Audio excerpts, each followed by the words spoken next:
fait sur ces insultes, cette agression d'Alain Finkielkraut, cette controverse autour de la réaction de la France insoumise. Y a-t-il ambiguïté de la France insoumise? Pourquoi cette question? À cause de ces deux tweets, celui de Jean-Luc Mélenchon, conscient de l'instrumentalisation de l'antisémitisme. Je crois aussi qu'il ne faut jamais laisser passer le racisme. Autour de Finkielkraut, il y avait aussi des gilets jaunes qui voulaient le défendre et s'opposer à l'attaque. Je suis avec eux.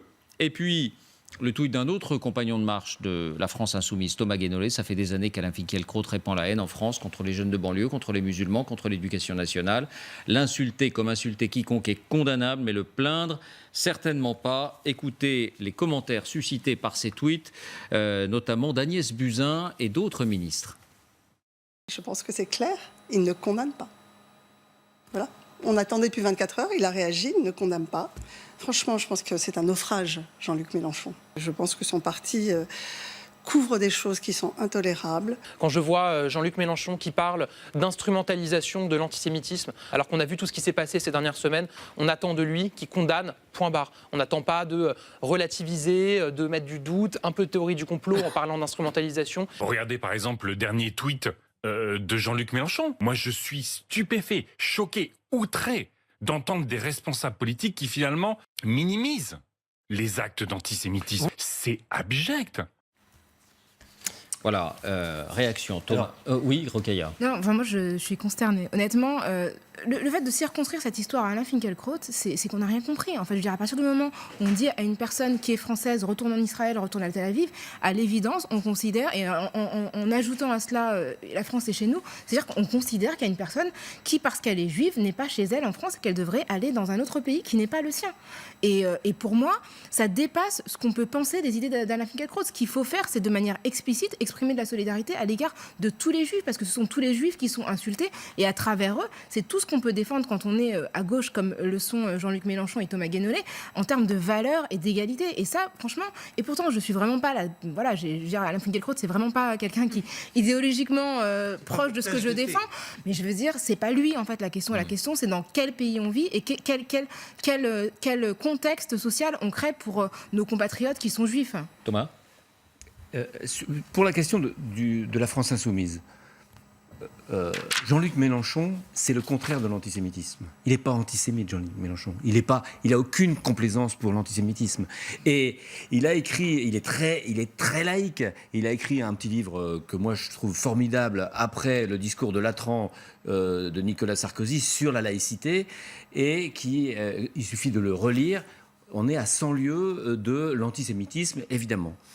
Il a juste un petit problème, quelquefois il est tellement avide d'essayer de récupérer la colère, de se brancher sur la colère sociale qui s'exprime parmi les Gilets jaunes, que dans le pas d'amalgame, ce fameux pas d'amalgame qu'on utilise à raison souvent, quelquefois à tort, il a eu un petit retard. Le tweet de Thomas Guénolé, c'est tout à fait autre chose. Il est scandaleux, celui-là, il est scandaleux. Je ne l'assimile pas à la France insoumise. Par exemple, Alexis Corbière, qu'on voit sur les images, Il est sur la liste de la France insoumise aux Européennes. Oui, peut-être il est sur la liste de la France insoumise. Mais franchement, je le mets de côté parce que je sais que la plupart des gens de la France insoumise, que je peux critiquer par ailleurs pour d'autres raisons, et les électeurs et les leaders de la France insoumise que je connais sont le contraire de l'antisémitisme et se battront contre l'antisémitisme au premier rang. Donc pour vous, c'est un dérapage individuel. C'est simplement que quelquefois, dans l'esprit un peu politicien de vouloir récupérer ou de vouloir ne pas quitter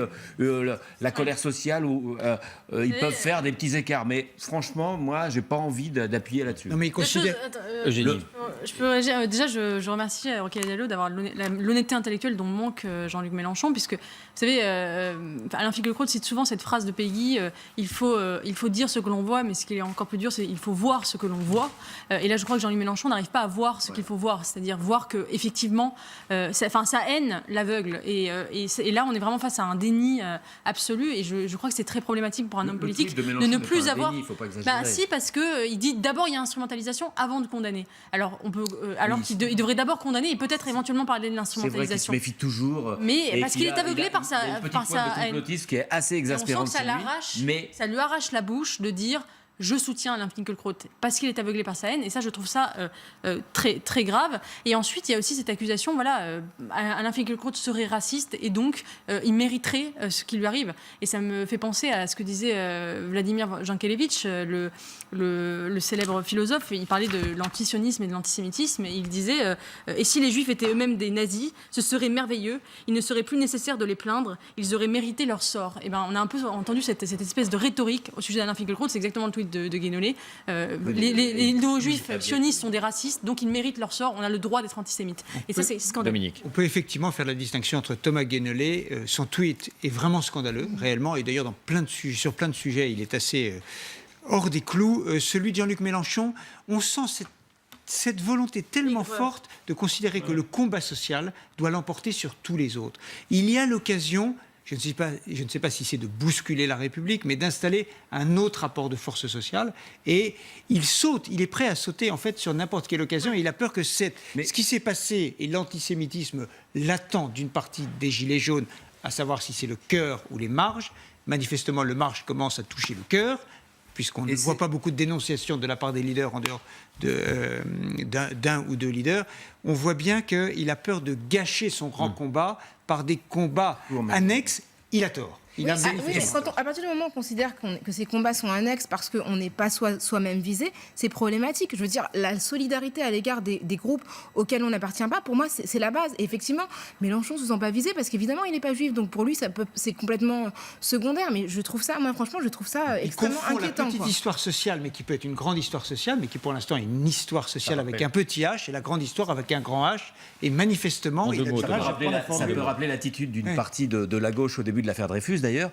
Mais Mélenchon, généralement, dans les moments très graves comme ça, à l'Assemblée, quand il est en tribune et à l'oral, il est impeccable, il est du côté de la République et il sait très bien le faire.